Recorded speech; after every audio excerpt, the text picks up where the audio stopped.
The poem of the man-God. The third year of the public life.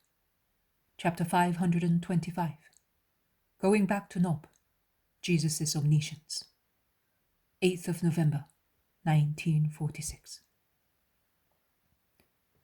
They are already on the slopes of the Mount of Olives, and the 3 pairs of apostles left at Jericho, Tekoa, and Bethany are once again with the Master. But Judas of Kerioth is still absent, and the apostles are speaking in low voices about him. Jesus is infinitely sad. The apostles have noticed that, and they are saying to one another, "It is certainly because of Lazarus. He is a broken man, and his sisters arouse so much pity. The Master cannot even stop in their house, persecuted as he is by so much hatred. It would have been a great consolation to the sick man, his sisters, and also for the Master. I cannot understand why he does not cure him," exclaims Thomas. "It would be also fair. A friend, he helps so much. A just man," murmurs Bartholomew. "Ah, with regard to justice, he is just indeed. I think you have persuaded yourself of that these last days," says the zealot to Bartholomew. "Yes, that's true. And also what you imply is true. I was not quite convinced of his justice, because of their familiarity with Gentiles, because of the education they received from their father, who was very, I would say, inclined to yield to new forms of life different from ours. Their mother was an angel," says Simon Zealot decidedly. "Perhaps that is the reason why they are just. Let us overlook Mary's past. She is now redeemed," says Philip. "Yes, but all that made me suspicious. Now I am really convinced, and I am surprised that the Master—" "My brother knows how to praise the merits of men. We suffered as well for a long time from a natural human jealousy, because we saw that strangers were more gratified than the members of our family. But now we have understood that the error was in our way of thinking, and that he was right. We considered his behavior as being indifferent, and as a depreciation and incomprehension of our value. Now we have understood. He prefers to draw to himself those who are deformed and unformed. He, with his infinite means, entices the souls that are most wretched and remote, and thus more exposed to danger. Do you remember the parable of the lost sheep? The truth, the key to his way of behaving, is in that parable. When he sees his faithful sheep follow him, or stay where or how he wishes, his spirit is at peace, and he makes use of that peace to pursue the lost sheep. He knows that we love him, that Lazarus and his sisters love him, that the women disciples and the shepherds love him, and so he does not lose his time with us with any special trial of love. He always loves us. He has us in his heart all the time. We ourselves enter it, and we do not want to come out of it. But the others, sinners, those who are misled, he must run after them. He has to draw them to himself with love, miracles, and his power. And it does that. Lazarus, Mary, and Martha will continue to love him even without a miracle," says James of Alphaeus. "That is true. But what did he mean with his last greeting? You heard him say, 'The love of the Lord for you will be revealed in proportion to your love.' And remember that love has 2 wings to be perfect. And the more unbounded they are, the more perfect love is. Faith and hope," says Andrew. "Of course. What did he mean?" several of them ask. There is silence. Then Thomas, with a deep sigh, concludes an interior speech of his own. "But his good patience does not always win redemptions. I also have suffered at times because of the predilections he shows for Judas of Kerioth." "Predilection? I don't think so. He reproaches him as he does with any of us, says Andrew. According to justice, yes. But consider how much more severity that man would serve. That is true. Well, I suffered many times because of that. But now I realize that he certainly does so because he is the most imperfect amongst us. The most wretched, you must say, Thomas. The most wretched. You think that his sadness, and he points at Jesus who is walking ahead of them, all alone, absorbed in his grief, is brought about by Lazarus' disease and by the tears of his sisters. I say that it is brought about by Judas's absence. He was hoping to be met by him on the way when he was going to Bethabara. He was hoping to find him at least at Jericho, Tekoa, or when he came back to Bethany. Now he no longer hopes. He is now sure of Judas's evil doing.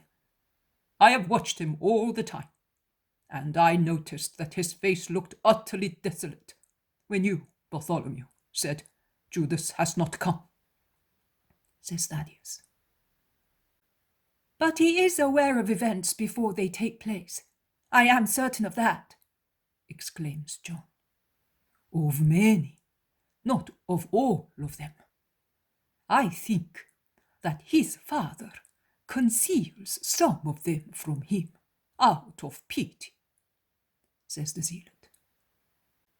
The 11 are divided into 2 parties. Some agree to one version, some to the other, and each states his reasons supporting his own. John exclaims, Oh, I do not want to listen to either, not even to myself. We are all poor men, and we cannot see things right. I'm going to Jesus and I will ask him. No, he might be thinking of something else, and this question may remind him of Judas and make him more grieved, says Andrew. No, I will certainly not tell him that we were speaking of Judas. I will ask him so without any reference. Go then. It may help him to take his mind off sad thoughts. Don't you see how sad he is? Says Peter, pushing John. I'm going. Who is coming with me? Go by yourself. He speaks to you without reserve, and then you will tell us. John goes away. Master! John, what do you want?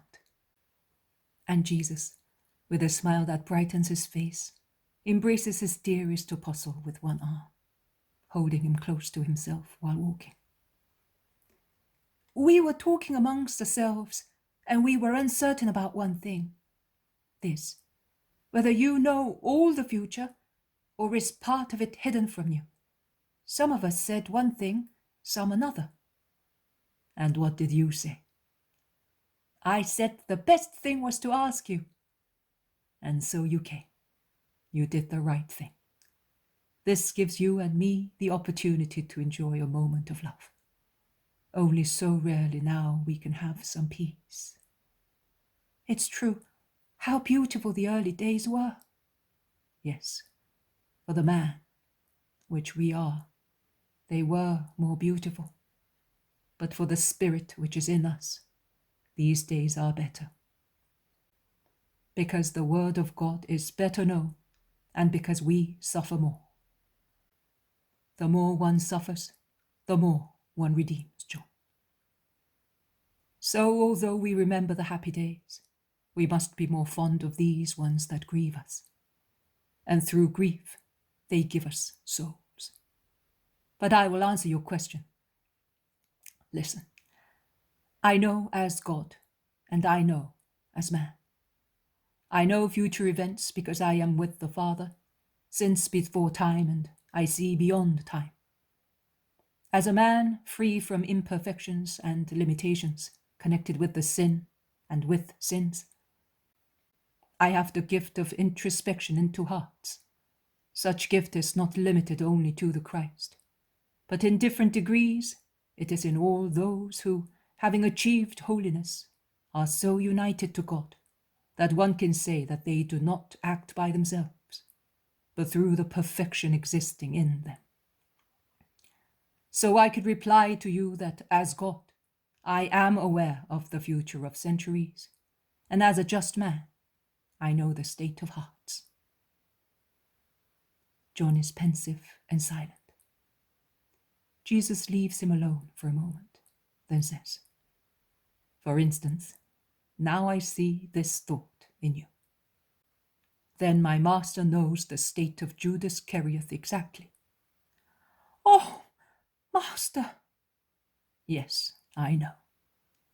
I know, and I will continue to be his master. And I would like you to continue to be his brother." "Holy master! But do you really always know everything? See, at times we say that it is not so, because you go to places where you find enemies. Before going, do you know that you will find them?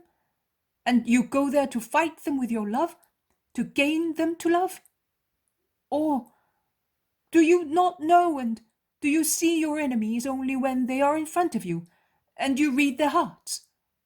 Once you said to me, you were very depressed even then, and always for the same reason. You said that you were like one who cannot see."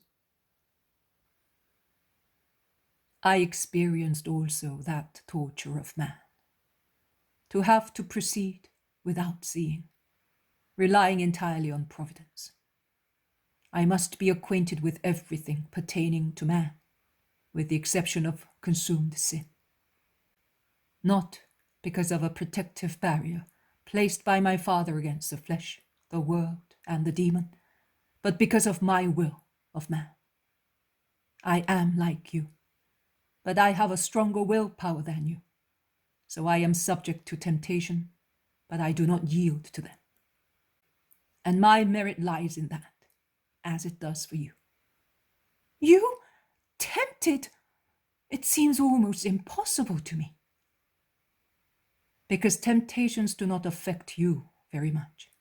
You are pure, and you think that I, being purer than you, should not experience temptation. In fact, the carnal one is so weak as compared with my chastity that it is never perceived by my ego. It is as if a petal struck a solid piece of granite. It skims it. The very demon is tired of shooting that arrow at me. But John, do you not consider how many other temptations there are around me? Around you? You do not crave for riches or honors, so which are they? And do you not take into consideration that I have a life, affections, and duties towards my mother, and that such things tempt me to avoid the danger? The snake calls it danger, but its true name is sacrifice. And do you not think that I have feelings too? My moral ego is present in me and suffers offenses, derision, double dealing. Oh, my John, do you realize how loathsome falsehood and lies are to me? Do you know how many times the demon tempts me to react against these things that grieve me by relinquishing my meekness and becoming hard-hearted and intolerant? And lastly, do you not consider how many times he blows his breath, burning with pride, and says, "Be proud of this or that. You are great. The world admires you. The elements are at your service." The temptation to delight in being holy, the most subtle one. How many lose the holiness already acquired because of such pride? How did Satan corrupt Adam? By tempting his sensuality, his thought, his spirit. Am I not the man who must recreate man? The new mankind is to come from me. And there is Satan trying the same means to destroy, and for good, the race of the children of God. Now go to your companions and repeat my words to them. And do not wonder whether I know or do not know what Judas is doing. Consider that I love you. Is that thought not sufficient to fill a heart? He kisses him and dismisses him. And when he is once again all alone, he raises his eyes to the sky that can be seen through the branches of the olive trees, and he says in a plaintive voice, Father, grant me at least this, that I may be able to conceal the crime until the last hour, to prevent my beloved disciples from staining their hands with blood. Have mercy on them, Father. They are too weak to refrain from reacting against offense. Let there be no hatred in their hearts in the hour of perfect love. And he wipes the tears that God only sees.